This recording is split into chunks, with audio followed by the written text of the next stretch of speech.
What it do, baby? It's your boy Tyrik Wynn, man. Y'all are tuning in to another episode of NJP, Navigating Journalism Podcast. And hey, this episode is called Where's the Money? And that's exactly what we're going to talk about, man. On this episode of NJP, we're going to get into the nitty and the gritty. Now, I want to go ahead and let y'all know this is not a rerun. Yes, I'm wearing the same shirt as last time, filming all these episodes in one day. That way I can, because I got time to go ahead and film this content, so I'm going to use this time to the best of my advantage. I just forgot to bring a change of clothes. So, yes, I'm wearing the same shirt. No, it's not. Don't be trying to say that Tyrik hasn't washed in days. That's not true. I'm just filming all this stuff in one day. And this is just how we going to do it, you know? So, man, look, this is what we going to talk about. We're going to talk about the money. I think a couple of days ago, I actually did an interview. I was on somebody else's podcast, and they were interviewing me about my career and being in journalism and all that stuff. And one thing that they asked me, they said, Tyrik, what do you think is what do you think are some of the big issues that journalists are facing, right? And I told them a couple of things. I said layoffs layoffs. That's a big thing. But then I also said pay, the money. I said journalism pay in some areas is not where it should be, right? And I want to talk, and I really, really want to talk about this because I think this is an issue a lot of us are very passionate about, and a lot of us have various opinions about the money. And I definitely want to get into this hard and heavy too. And I want y'all to be talking in the comments about this too, because I want to know y'all's opinion, and I want to know various things. And of course, I'll tell you guys about, I'll ask a couple of questions, pose a couple of questions to the audience, and I want y'all to respond in the comments, man. Because, this is an interactive podcast, and I want to hear from you guys and what you think, and then I'll try to respond to some of those comments as well.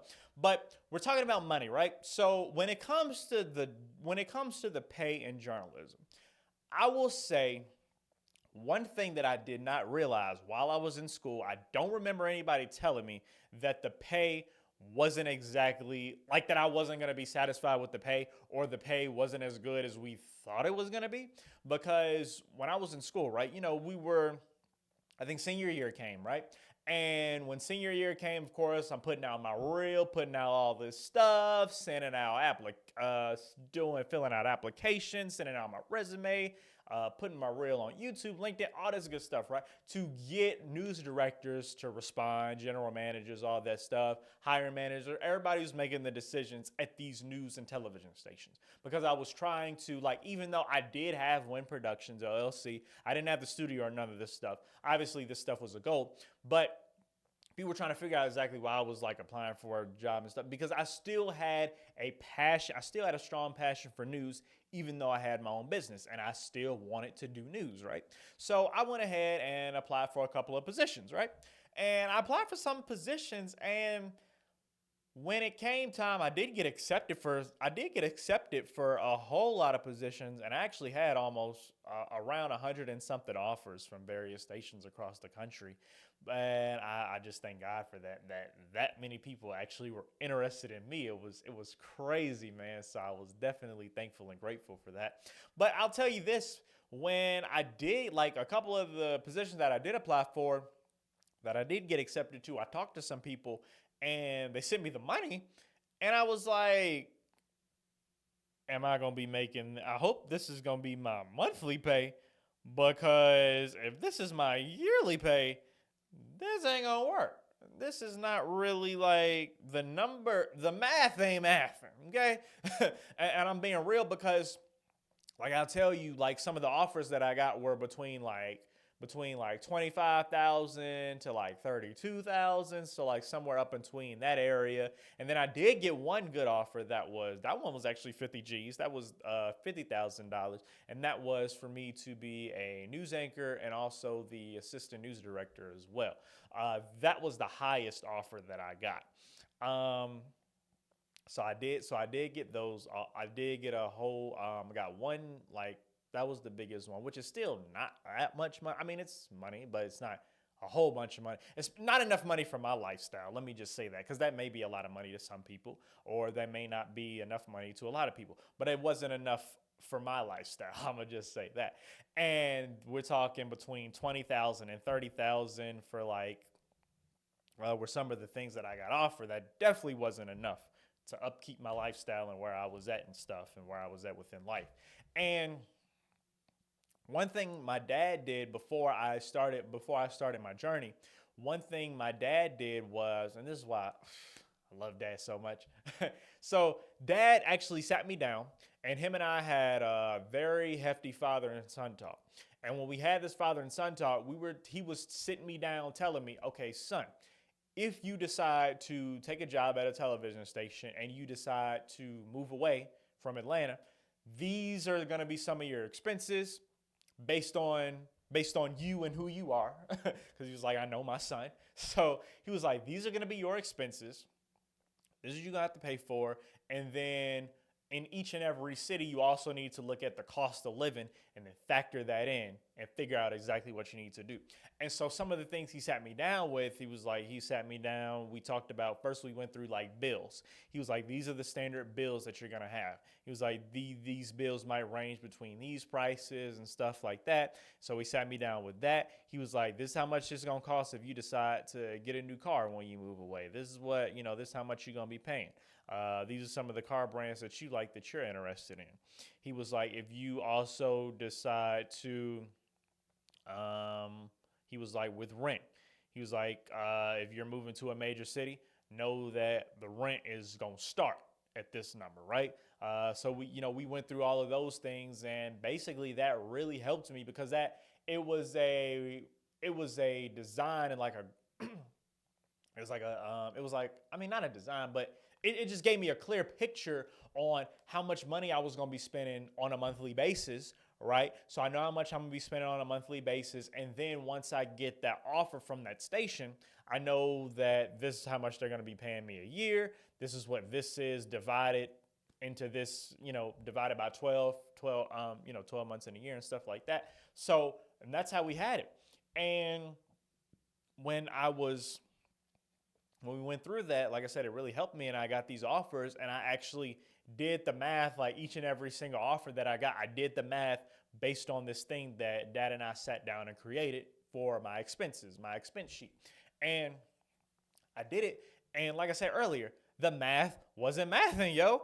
It was crazy. Like if I actually, and I'm going to tell you this, guys, and I'm being so real, and I hope, I don't want to say it because I don't want to discourage other up-and-coming journalists that will do this or want to do this, but I'm just saying this for me. So don't let this discourage you because you may be in a different scenario, different situation than I was, right?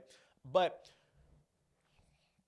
I looked at these offers, I did the math, and I realized that if I moved away out of state or like to another city in Georgia, and I took those offers, and these are going to be my expenses, I was going to be broke, I was going to be in debt, and I was going to have to do something I didn't want to do, and that was call home and ask my parents for money.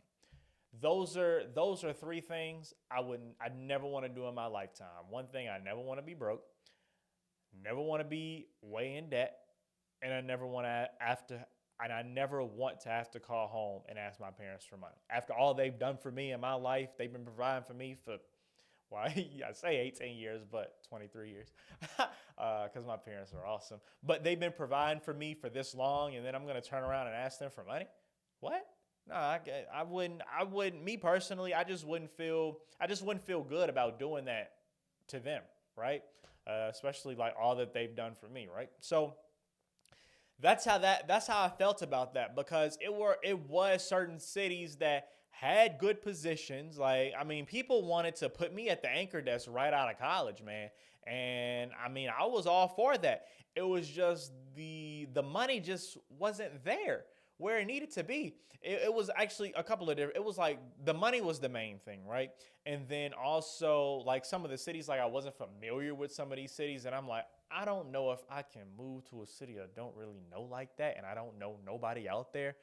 Unfamiliar territory. I didn't know if I was going to be comfortable with that. I was kind of scared, honestly. Like I was very fearful about moving to a city I didn't know anything about. I was very uncomfortable, very fearful.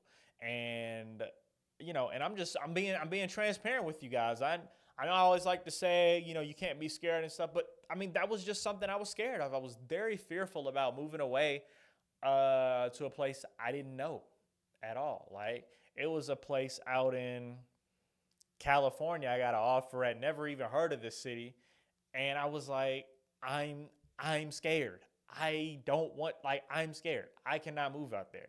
And like I didn't take, but the money really wasn't there either. But yeah, back to the money part, man. So, and I'm just trying to figure out within this, as far as like journalists that are coming out of like college graduates that are coming into the industry and stuff, where is the money for us? Because it's like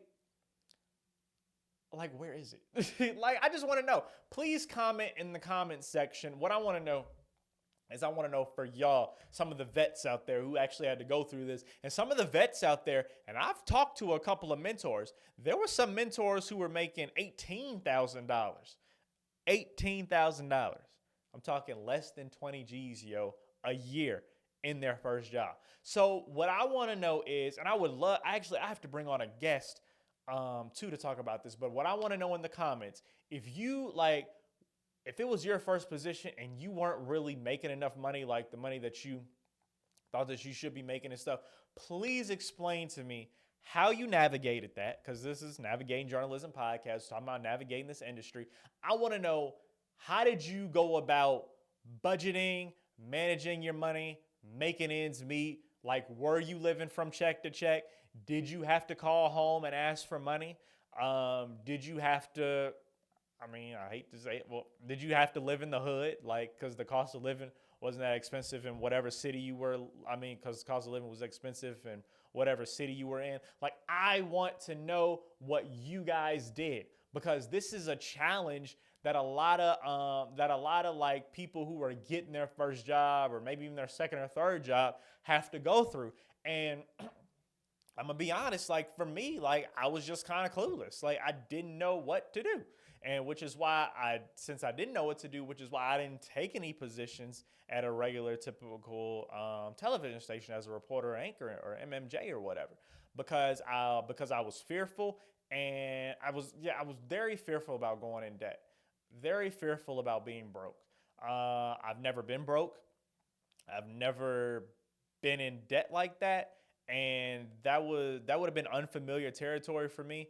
And I didn't really know, I wouldn't know how to handle that. So I couldn't do it. So I did have to kind of give up that passion to a certain extent, which I'll explain in a few or whatever. But yeah, man, I really just want to know, like, what are we going to do about this? What are we going to do about this money situation? Like, what can we do as journalists to kind of stand up and figure out how we can get journalism pay increased pay for journalists, right? I 100% think pay should be increased for journalists. I believe that through in and throughout.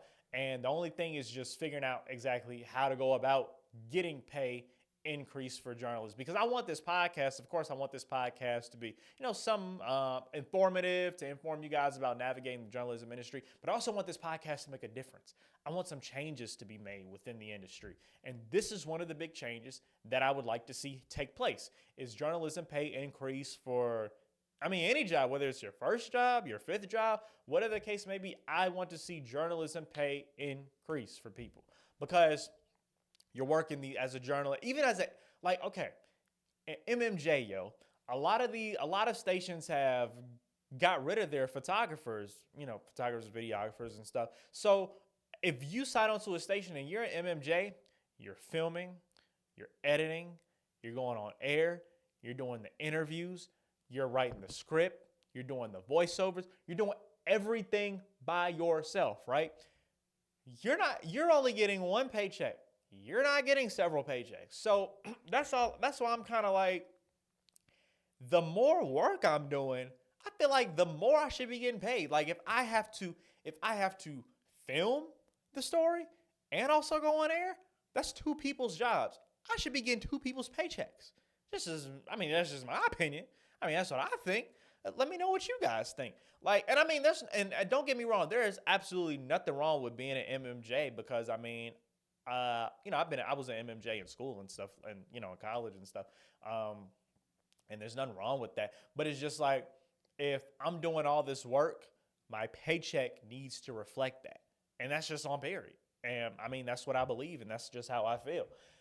Because that's not. I mean, they're making it a one-person job, but that's not a one-person job. That's a multiple people job. I need to be making multiple people paychecks, right? If I'm doing all of this work to turn this story around, and excuse me, that's just what I think about that. But it's just this thing with the pay. I feel like a lot of people have. I feel like I definitely know I'm not the only one who has just struggled to figure out this pay thing and how it works and stuff. And I want to know, like for the the news directors too, because I've been talking to the journalists and stuff, but I want to know for the news directors, for you guys, right?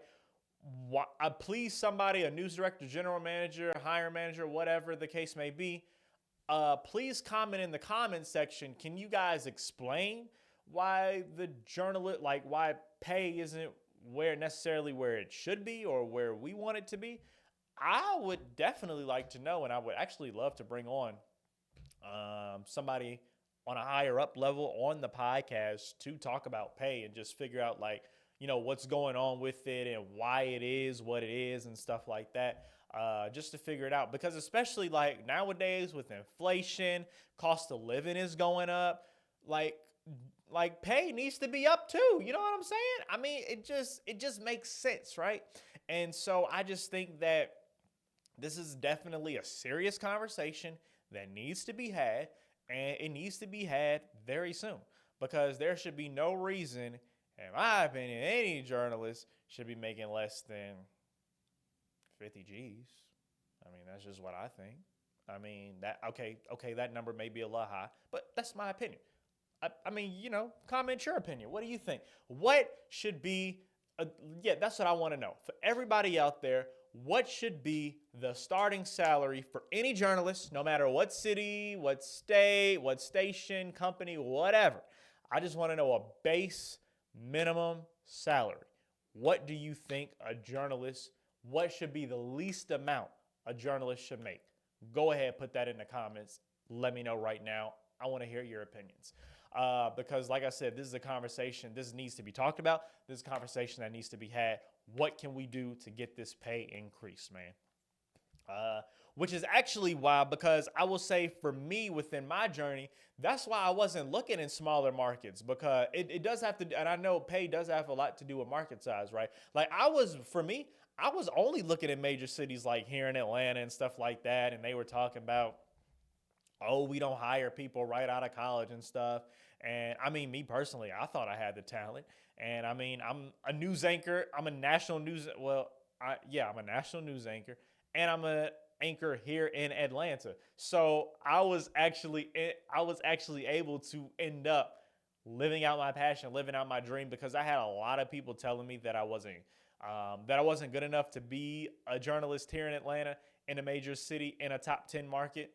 And I defied those odds. And what I did, and I love this quote so much, I use it day in, day out. When somebody tells you you can't do something, use that as motivation to prove them wrong. And that's what I live by. And that's exactly how I went about doing that, because I used that motivation.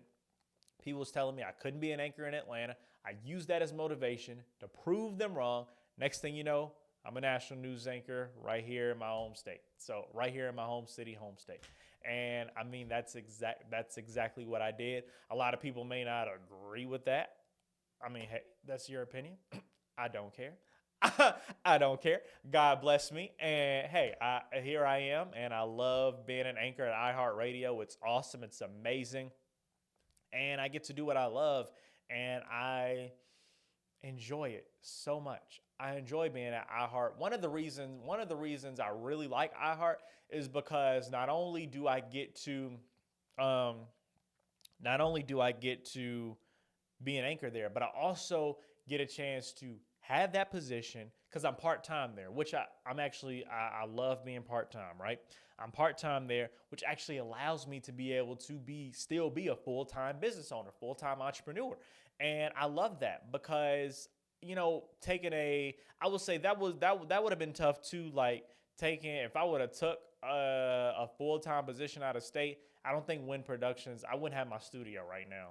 I'm always 100% sure I wouldn't have a studio right now if I did that, because I wouldn't be able to put all this sweat into this company, Wynn Productions LLC.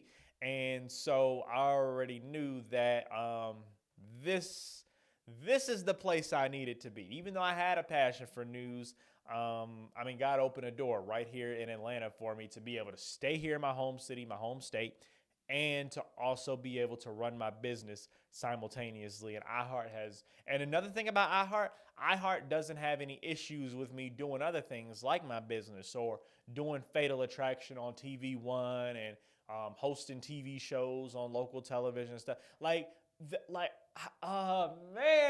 only y'all knew, man, I love this place so much, man. I have a soft spot in my heart for iHeart. See what I did there? Man, but yeah, it's just amazing, an amazing opportunity. And I didn't even know news anchoring at iHeartRadio even existed. Like I knew they had Black Information Network, and I'm not, I'm on Black Information Network. Like occasionally you may hear my voice doing a story or two, but there are news networks that, a couple of different states have news networks that are streamed on iHeart platforms and stuff. And so I do the news on a couple of those networks, and I didn't even know that was a thing, but it was a thing, and I found that out, and I was able to interview for that position back in October, and I got that position, and I started in December of last year. And let me tell you this, the pay at iHeart is awesome. Yo, I love it. My paycheck, amazing. Thank you, Lord, that I have an amazing paycheck. Shout out to iHeart. iHeart pays. So, and that was crazy. Yo, let me tell y'all this. Back to the journalism pay. And I found this shocking because I didn't really know that much about radio. I used to have a radio show back in 2017 I did with some other teenagers. But when I found out about this position at iHeart, and they told me how much I was getting paid, I did the math on that thing. And when I did the math on that thing, I was like, yo, this is crazy. I'm going to be making more money at iHeart part-time than me being at a news station full-time, right? I was like, yo, that is crazy. I was like, it's a lot of money out here in radio. I said, I'm in radio. I said, this is where I need to be. I was like, money is in radio. Yo, didn't even realize it. I had no idea. That was crazy. Like, I didn't even think I was going to be making that much money when I was at being in radio. I didn't even know. Had I known I was going to be making that type of money in radio, I said, forget TV, I'm on radio.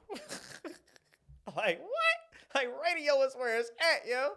So, that's crazy, man. So I was like, if this is the case, I was like, this is a no-brainer. If I'm making more money at iHeartRadio being part-time, I'm only there anchoring 3 days a week, Monday, Tuesday, Wednesday, my main days that I anchor midday.